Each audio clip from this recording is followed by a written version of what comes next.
జై శ్రీరామ్. జై శ్రీరామ్. జై శ్రీరామ్. జై శ్రీరామ్. జై శ్రీరామ్. జై శ్రీరామ్. నమస్తే అండి. మాది ఆదివాసీ ప్రాంతం, గిరిజన ప్రాంతం. ఈరోజు ఆదివాసీ ప్రాంతంలో ఉన్నటువంటి ట్రైబల్ ఏరియా అంతా కూడాను చలితో కప్పబడి ఉంది.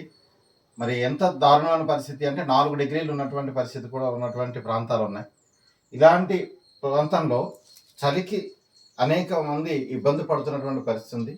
వృద్ధులు ఉన్నారు, చిన్నపిల్లలు, పసిపిల్లలు ఉన్నారు.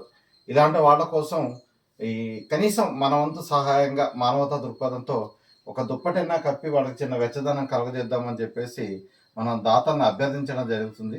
దాని ద్వారా దాతలు స్పందించి మరి ముందుకు రావడంతో ఈ దుప్పట్లు అనేవి చేసుకోవడం జరిగింది. ఈరోజు మా టీం అంతా ఈ రోజు నుంచి దుప్పట్ల పంపిణీ కార్యక్రమంలో బయలుదేరుతున్నాము.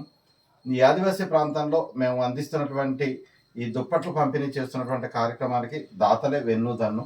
మరి దాతలు లేకపోతే మేము ఇది చేసేది కాదు. ఎవరైనా ఇలాంటివి పంపించినట్లయితే వాళ్ళ పేరుతో స్వయంగా ఇదిగో వీళ్ళు ఇన్ని దుప్పట్లు పంపించారు, వీటిని పలానా గ్రామంలో అందజేసాము, ఇంతమందికి ఇవ్వడానికి అని చెప్పేసి మేము సిద్ధంగా ఉన్నాము. ఏ ప్రాంతంలో ఇస్తున్నది, ఎంతమందికి ఇస్తుంది, ఎలాంటికి ఇస్తున్నది, అది ప్రతి వీడియో ఫొటోస్తో సహా మరి దాతలకు మేము పంపించి చూపించగలము.